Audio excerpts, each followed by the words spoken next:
Hello everyone, कैसे हैं? I hope आप लोग अच्छे होंगे। मैं प्रतिभा आपका एक बार फिर से स्वागत करती हूँ अपने ही परिवार एम सिलेक्शन में। हम लोग यहाँ पे डिस्कस कर रहे हैं यूजीसी नेट जून 2026 में जो आपका ज्योग्राफी का सेगमेंट है उसमें का आज जो है पीवाईक्यूज है 2018 का। हम यहाँ पे कंप्लीट सोल्यूशन करेंगे, ठीक है। जो 2018 का पीवाईक्यू है, इसमें देखेंगे किस टाइप के क्वेश्चंस आए हुए हैं, क्या पूछ रहा है एनटीए, और उसी तरीके से आपका 22 जून को एग्जाम है तो आपकी प्रैक्टिस भी हो जाएगी, ठीक है। तो चलिए फटाफट रिवीजन के लिए हम लोग आज चलते हैं।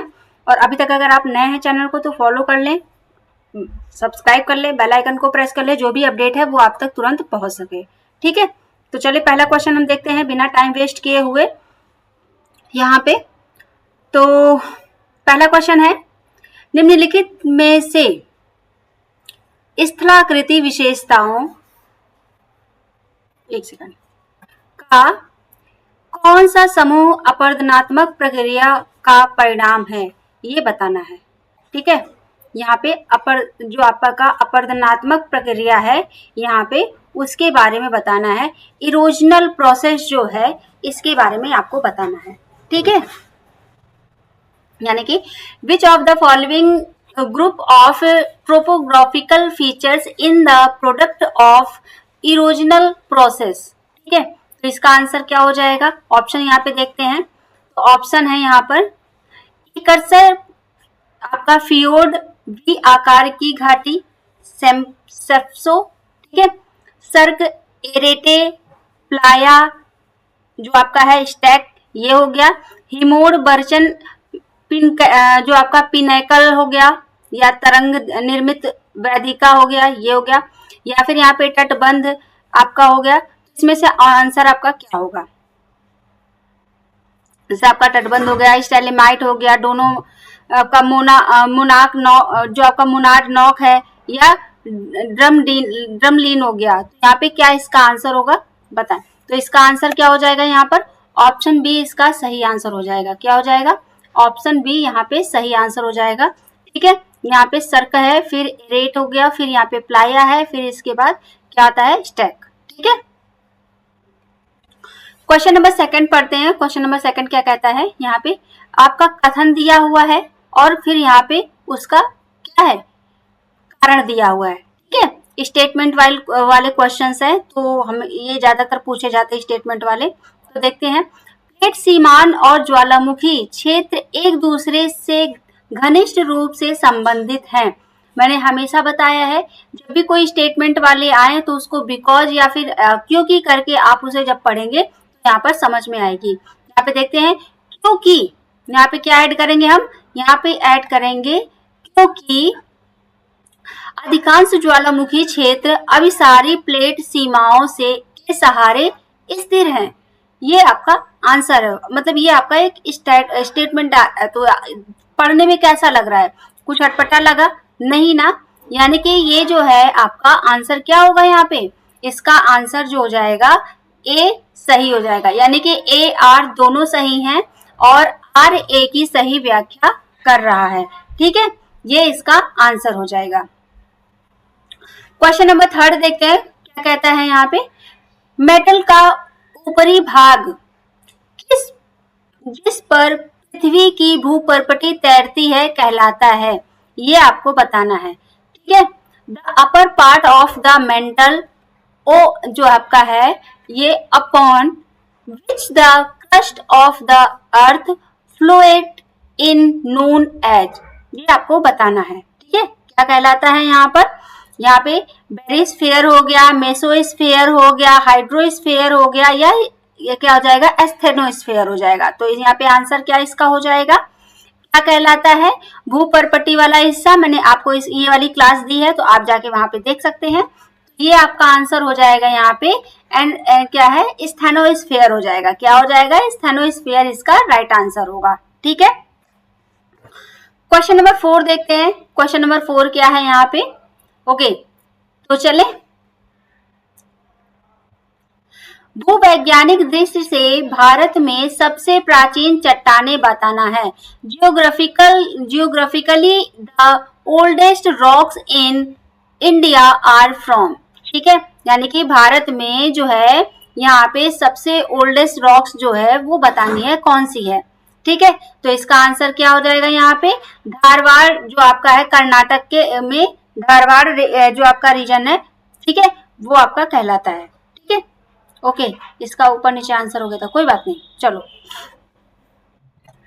अब यहाँ पे देखते हैं क्वेश्चन नंबर 5 पढ़ते हैं। क्वेश्चन नंबर 5 क्या कहता है, निम्नलिखित में से कौन सा समुद्री तल में वैश्विक परिवर्तन के लिए उत्तरदायी है।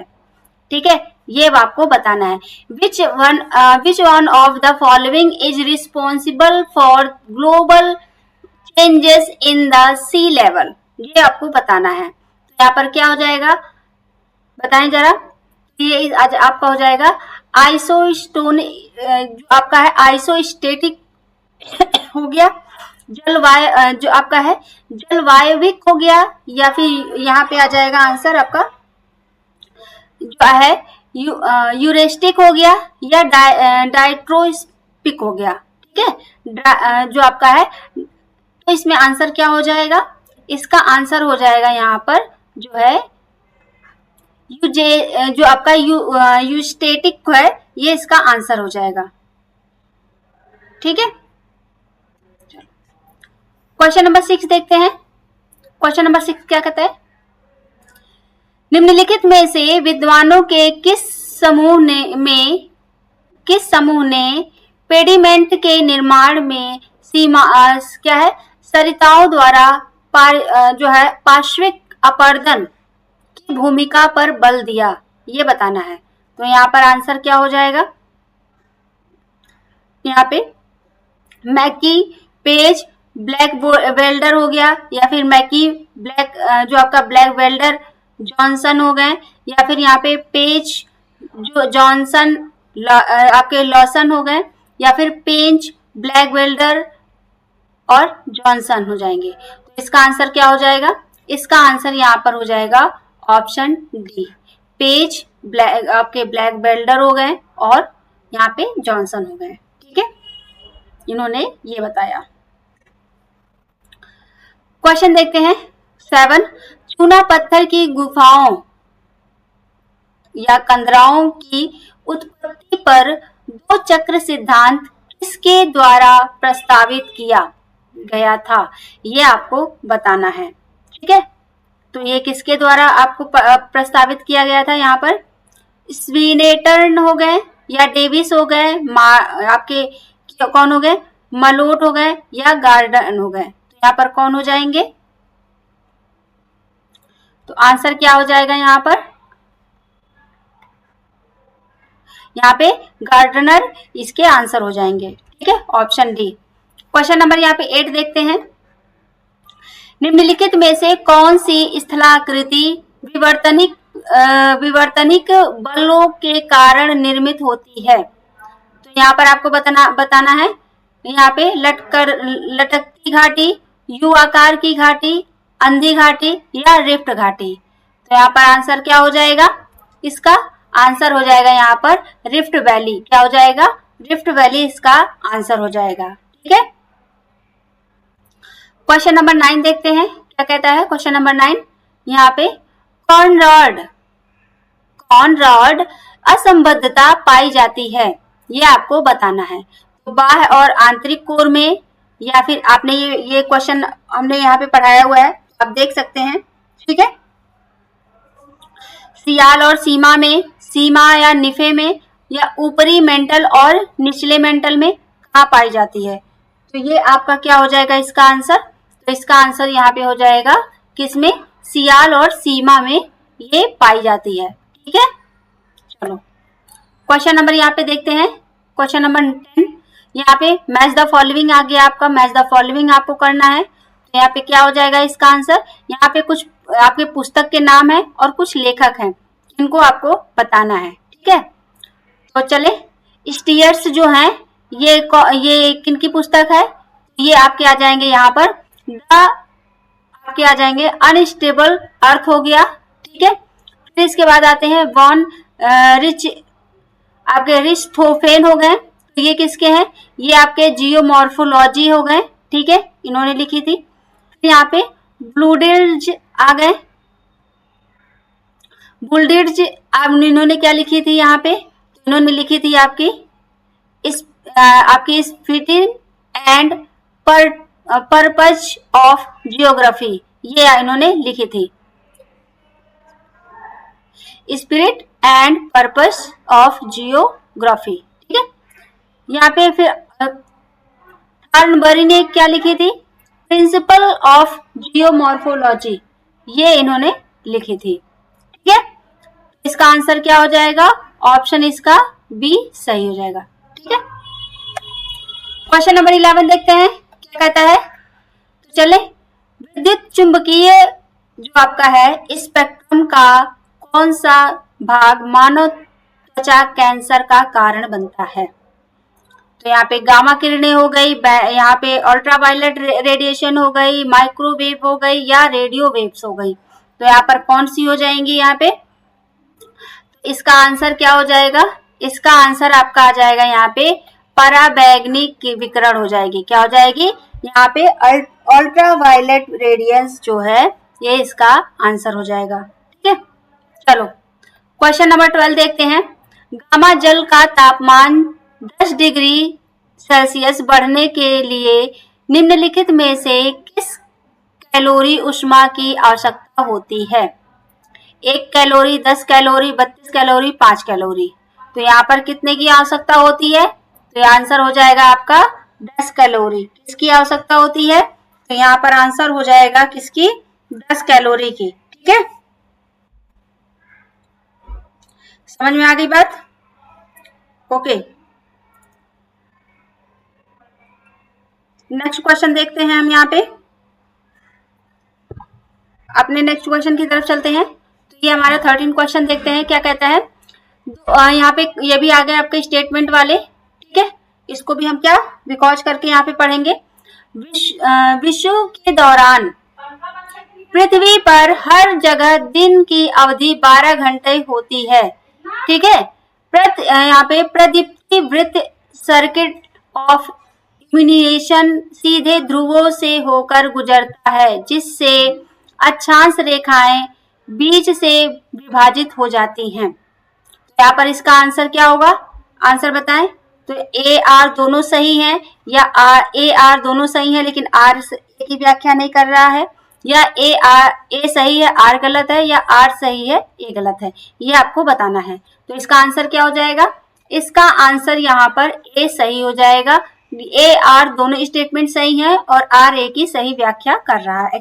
ठीक है, चलो क्वेश्चन नंबर यहाँ पे देखते हैं 14। क्वेश्चन नंबर 14 क्या कहता है यहाँ पे, तो ये भी स्टेटमेंट वाले क्वेश्चन हो गए। ठीक है, स्टेटमेंट वाले देखते हैं, अभिकरण और कारण। तो पढ़ते हैं, जल निकायों से वाष्पीकरण स्थलीय सतहों की तुलना में अधिक होता है, क्योंकि यहाँ पे क्या हमने ऐड किया, क्योंकि जल की वाष्पीकरण के लिए ऊर्जा की आवश्यकता नहीं होती है। क्या ऐसा होता है, बिल्कुल नहीं। तो यहाँ पर इसका आंसर क्या हो जाएगा, ऑब्वियसली स्टेटमेंट ए सही है, यहाँ पर जो आर है आपका वो क्या है, गलत है। ठीक है, इसका आंसर क्या हो जाएगा, सी हो जाएगा, पढ़ने से ही पता चल गया।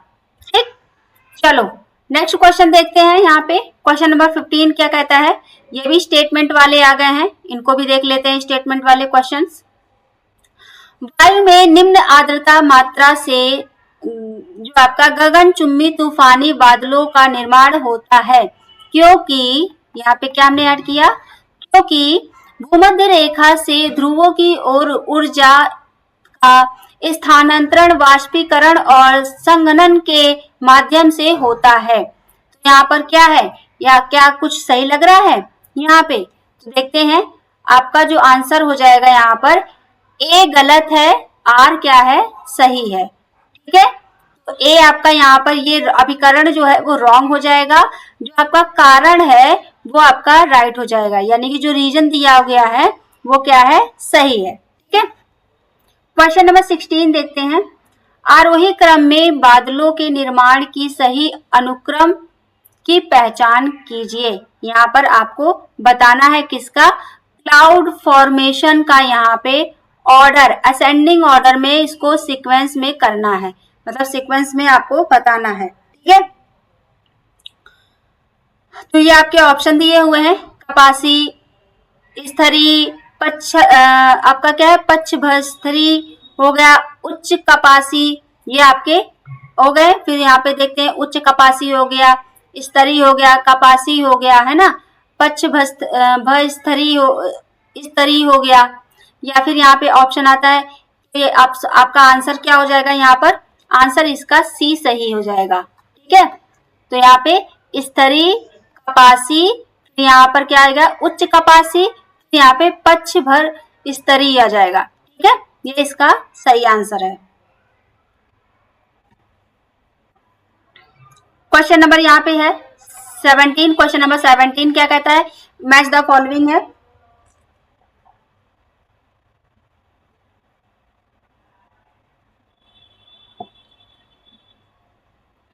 यहाँ पे मैच द फॉलोइंग है, जल की बूंदों के प्रकार हैं और यहाँ पे पवन वेग के मतलब जो आपकी पवन वेग है किलोमीटर घंटा की कितने स्पीड से ये चलती है, इसमें बताना है आपको, ठीक है।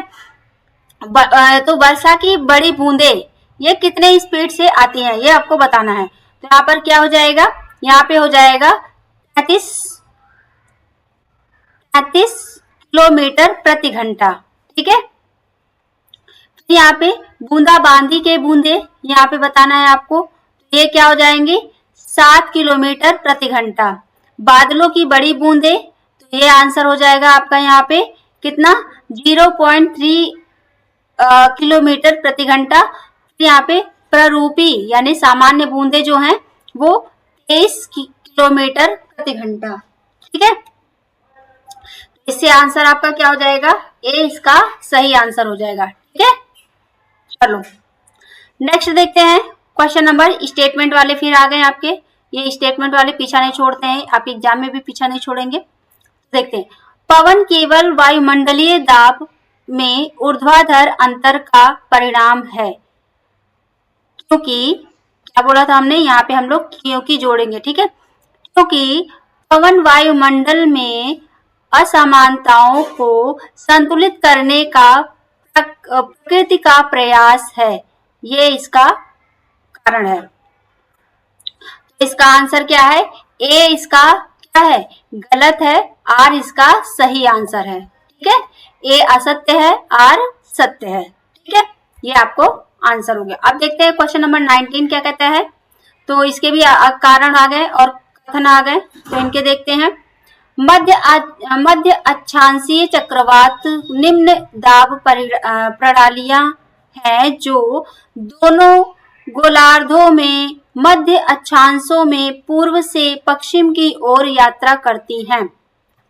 अधिकांश मध्य जो आपका अक्षांशीय चक्रवातों में एक शीत वाताग्र और एक उष्ण वाताग्र होता है। तो यहाँ पर क्या है, आपका क्या लगता है, मध्य अक्षांशीय चक्रवात निम्न दाब प्रणालियों और जो दोनों गोलार्ध में मध्य, ये आंसर सही लग रहा है। अभी कारण तो इसका गलत मुझे लग रहा है, तो कारण इसका क्या हो जाएगा, इसका कारण जो है सही हो जाएगा। तो आंसर इसका क्या है, यहाँ पर ए हो जाएगा। आपका एक असत्य है परंतु आर जो है उसका सही आंसर है, ठीक है। फिर देखते हैं अभिकरण वाले यहाँ पे आते हैं, ठीक है। यहाँ पे देखते हैं जो है, सबसे स्थिर दशाएं तापमान प्रतिलोमन के दौरान घटित होती हैं जब वास्तव में ऊंचाई के साथ तापमान में वृद्धि होती है। यहाँ पे कारण देखते हैं, तापमान प्रतिलोमन से अधिक ऊर्ध्वाधर वायु संचलन होता है। तो इसका आंसर क्या हो जाएगा, यहाँ पे जो है ए सही है लेकिन आर क्या गलत लग रहा है, तो आंसर आपका सी हो जाएगा, ठीक है। नेक्स्ट देखते हैं यहाँ पे, तो नेक्स्ट क्वेश्चन क्या है, निम्नलिखित में से किस तट का महाद्वीपीय जो है मग्न तट संकीर्ण है, ये आपको बताना है। चीन, कनाडा, उत्तर ऑस्ट्रेलिया या दक्षिण उत्तरी अमेरिका। तो यहाँ पर आंसर क्या हो जाएगा इसका आंसर हो जाएगा यहाँ पे दक्षिण उत्तरी जो दक्षिण अमेरिका के पश्चिमी तट, ये इसका आंसर होगा, ठीक है। मुझे लग रहा है फ्लो में ज्यादा ही बोल जा रही हूँ, कोई बात नहीं। जाम है। निम्नलिखित में से कौन सी चट्टान जो है क्रेटन से संबद्ध है, ये आपको बताना है। तो यहाँ पर आंसर क्या हो जाएगा इसका, ग्रेनाइट हो जाएगा। क्या हो जाएगा, ग्रेनाइट इसका आंसर हो जाएगा। ठीक है, यहाँ पे मैच द फॉलोइंग आ गया है।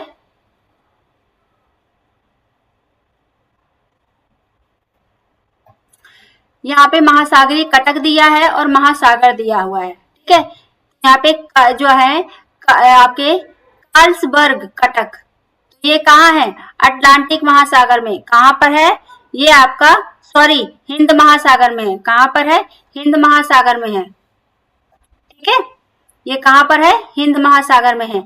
मध्य अटलांटिक कटक जो है ये आपका कहाँ पर है, अटलांटिक महासागर में है।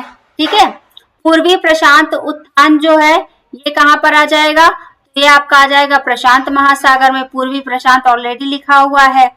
आर्कटिक कटक कहाँ होगा, आर्कटिक महासागर में होगा। और कहाँ पर होगा, तो इसका आंसर क्या हो जाएगा, इसका आंसर यहाँ पे सीधे सीधे आपको दिख रहा है, ए इसका सही आंसर हो जाएगा। क्या हो जाएगा, ए इसका सही आंसर हो जाएगा। ठीक है, फिर यहाँ पे देखते हैं नेक्स्ट क्वेश्चन नंबर 24 देखते हैं क्या कहता है। क्वेश्चन नंबर 24 में निम्नलिखित में से कौन सी संख्या अल्फ्रेड रसेल की जो है वॉलेस द्वारा स्थापित विश्व के प्रमुख प्राणी भौगोलिक क्षेत्रों की संख्या को दर्शाती है, ये आपको बताना है। तो यहाँ पर क्या हो जाएगा आपका, बी इसका सही आंसर हो जाएगा। क्या हो जाएगा, बी इसका सही आंसर हो जाएगा। ठीक है, देखते हैं क्वेश्चन नंबर यहाँ पे 25। वेट अ सेकंड,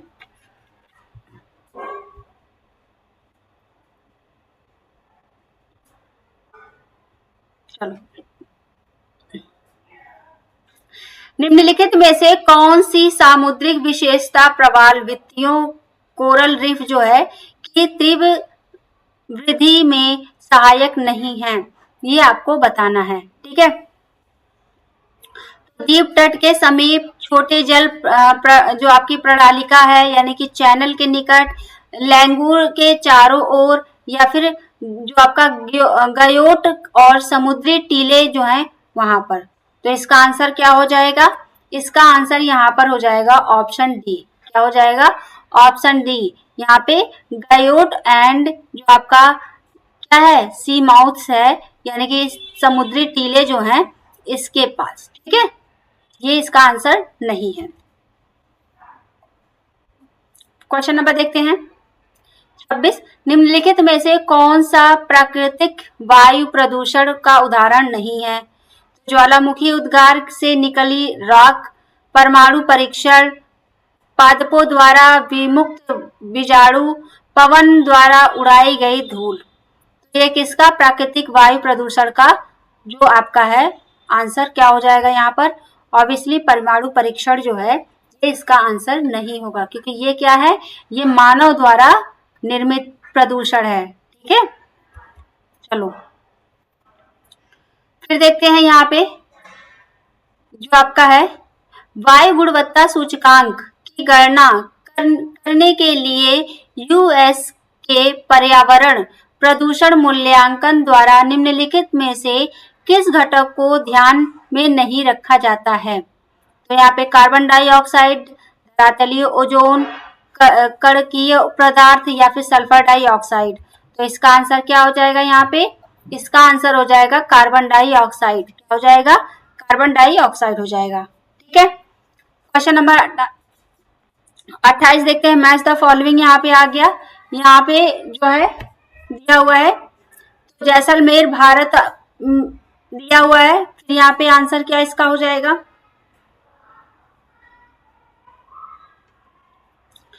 शहर आपके लक्षण बताने हैं। ठीक है, जैसलमेर भारत, तो इसका क्या हो जाएगा यहाँ पर इयोसीन चूना पत्थर। ठीक है, यहाँ पे फिर खास मरुस्थल अफगानिस्तान, ये आपका क्या पे है, तो ये आपका हो जाएगा मृतिका क्ले। ठीक है, क्या है सिनाई, सिनाई जो है आपका ये क्या है, न्यूबियन क्या है, बलुआ पत्थर। सऊदी अरब, ये आपका यहाँ पे क्या है, कैलीचे चूना पत्थर। ठीक है, इसका मतलब यहाँ पे शैल की रॉक्स की बात हो रही है। इसका आंसर क्या हो जाएगा, यहाँ पे बी हो जाएगा। क्या हो जाएगा इसका आंसर, बी हो जाएगा। ठीक है, चलो नेक्स्ट देखते हैं।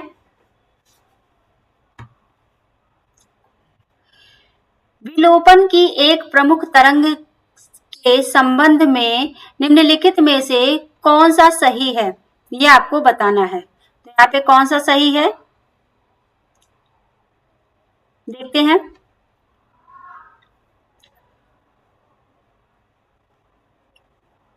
जब मनुष्य मुख्य रूप से एक आखेटक का संग्राहक था, लौह युग के दौरान, कांस्य युग के दौरान, उत्तर औद्योगिक क्रांति के दौरान। तो इसका आंसर क्या हो जाएगा, इसका आंसर आपका आ जाएगा यहाँ पर ए, इसका सही आंसर है। क्या है, ए इसका सही आंसर है।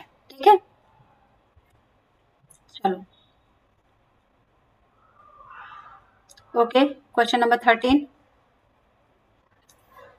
तो यहाँ पे देखते हैं, पूर्वी अफ्रीका जो है के भूमध्य रेखीय पर्वतों में विभिन्न ऊंचाइयों पर मिलने वाली वनस्पति पट्टियों का सही अनुक्रम आरोही क्रम में करना है। ठीक है, तो यहाँ पर क्या हो जाएगा, अल्फ्रेडो अल्पाइन पेटी, एरिकेसियस पेटी, बास क्षेत्र, निम्न भूमि वन, ये इसका सही आंसर है। ठीक है,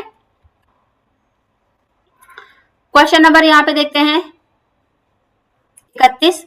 तो भूगोल में नोमोथेटिक जो उपागम बल देता है, यहाँ पर कौन हो जाएगा, अनुभव आपका जन्य हो गया, या फिर अध्ययन पर, या फिर आगमनात्मक अध्ययन पर, नियम निर्माण अध्ययन पर, या विशेष तत्वावेशी अध्ययन पर। तो इसका आंसर क्या हो जाएगा, आंसर इसका हो जाएगा यहाँ पर सी हो जाएगा। ठीक है, क्वेश्चन नंबर यहाँ पे 32 देखते हैं। प्रतिमान की संकल्पना किसके द्वारा प्रतिपादित की गई थी, तो यहाँ पर आपको बताना है किसके द्वारा की गई थी। तो आंसर देखते हैं, तो यहाँ पर किसके द्वारा, तो कुह के द्वारा की गई थी। कुह के द्वारा यहाँ पर इसकी स्थापना की गई थी। ठीक है, क्वेश्चन नंबर देखते हैं। मैच द फॉलोइंग आ गया, योगदान और लेखक। तो यहाँ पे प्रादेशिक भूगोल हो गए। ठीक है, तो प्रादेशिक भूगोल किसके, हम बोल्ट हो गए। क्रमबद्ध भूगोल ये किसके हैं, तो यहाँ पर आ जाएंगे कार्ल रिटर के। रुको और जाओ, रुको और जाओ निश्चयवाद, तो ये किसने दिया था, तो ये आपका ग्रिफिथ टेलर थे। संवेदवाद ये OH के जो है स्पेट ने दी थी। ठीक है, चलो क्वेश्चन नंबर देखते हैं 34। 34 हो गया क्या, हाँ चलो।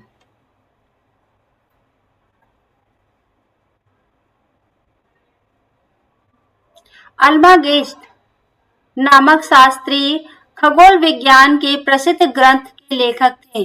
तो ये आपके बताने हैं। तो इसका आंसर क्या हो जाएगा, इसका आंसर था टॉलमी। कौन, यहाँ पे टॉलमी थे। ठीक है, चलो फिर यहाँ पे मैच द फॉलोइंग आ गई, पुस्तक और उसके लेखक आ गए। तो ये आपका बताएं जरा, देखते हैं और इसका सही आंसर देख लेते हैं, टाइम का कम है हमारे पास। तो यहाँ पर इसका आंसर सी हो जाएगा, यानी कि मेकर्स ऑफ मॉडर्न जियोग्राफी ये किसकी थी, यहाँ पे डिकिंसन RE की थी। ऑल पॉसिबल जो है वर्ड्स ये किसकी थी, तो ये आपकी आते हैं यहाँ पर जेम्स PE की थी। फिर एंथ्रोपोजियोग्राफी ये किसकी है, ये आपकी यहाँ पर रेटजल F की है। नेचर ऑफ जियोग्राफी ये किसकी है, हॉटसन की है। ठीक है, क्वेश्चन नंबर 36 देखते हैं। निम्नलिखित भूगोलवेत्ताओं में से किसने महासागरीय जल के रंग और उसकी लवणता को संबंधित किया, संबंधित किया? तो यहाँ पर आंसर क्या हो जाएगा? इस तरीके से आंसर आप क्या क्वेश्चन आते पूछते हैं। तो अल मसूदी ने जो है इसको असंबंधित किया था। ठीक है, क्वेश्चन नंबर 37 देखते हैं। निम्नलिखित विद्वानों में से किसने काल स्थान भूगोल की संकल्पना का प्रतिपादन किया? तो यहाँ पर किसने किया था? हैगर स्टेड ने किया था, हार्वे या फिर हैगेट हो गए, या फिर जो है हस्टिंगटन हो गए। तो यहाँ पर आंसर क्या हो जाएगा? यहाँ पर हैगर स्टेड हो जाएंगे। ठीक है, चलो क्वेश्चन नंबर यहाँ पे देखते हैं। निम्नलिखित में से किसने जो है 100 Years of Geography पुस्तक यहाँ पे लिखी? तो ये आपको बताना है। तो ये किसने लिखी थी? यहाँ पर ये आपको बताना है। तो किसने लिखी थी? तो फ्रीमैन TW ने लिखी थी। किसने लिखी थी? फ्रीमैन TW ने यहाँ पे लिखी थी। क्वेश्चन नंबर देखते हैं। निम्नलिखित में से किसने जो है मानचित्र की संकल्पना विकसित की? ये आपको बताना है। तो किसने विकसित की थी यहाँ पे? तो गोल्ड एंड वाइट थे, या फिर डाउन ऑफ स्टिया थे, मतलब, या फिर बोल्डिंग एंड, यहाँ पे आपको आंसर देख लेते हैं सीधे। ठीक है, तो यहाँ पर गोल्ड एंड, जो आपके गोल्ड एंड वाइट जो है इन्होंने विकसित की। ठीक है,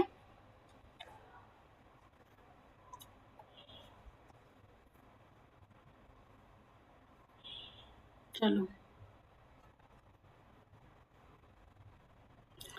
मैच द फॉलोइंग देखते हैं यहाँ पर। तो भूगोलवेत्ता है, योगदान है, तो यहाँ पे बताना है इनका। तो ये HH जो है वो क्या बैरोज हैं, तो इन्होंने क्या दिया था यहाँ पे इनका? तो मानव पारिस्थितिकी का भूगोल ये बताया। WM डेविस ने बताया यहाँ पे अपर्दन, डेविस का अपर्दन का सिद्धांत, ये तो बहुत फेमस है। ठीक है, अपर्दन चक्र उन्होंने बताया था। जेफरसन इन्होंने क्या बताया? तो ये बताया कि जो आपका प्राइमेट नगर के नियम ये इन्होंने बताए। फिर यहाँ पे कार्ल साउड ने बताया कि भूदृश्य की यहाँ पे है आकार की। ठीक है, ये आपके 40 क्वेश्चंस यहाँ पर हमने कवर किए हैं। आज के लिए हम इतना ही रखते हैं। इसी के नेक्स्ट पार्ट को हम यहाँ पे कवर करेंगे कल। ठीक है, तो ये हम कोशिश करेंगे कि आपको पूरा यहाँ पे कंप्लीट करा दें। तो आज के लिए इतना ही रखते हैं। Thank you very much. पढ़ते रहें, स्वस्थ रहें, मस्त रहें और अपनी क्लासेस को पूरा करते रहें। ठीक है, तो चले आज के लिए इतना ही रखते हैं। Thank you.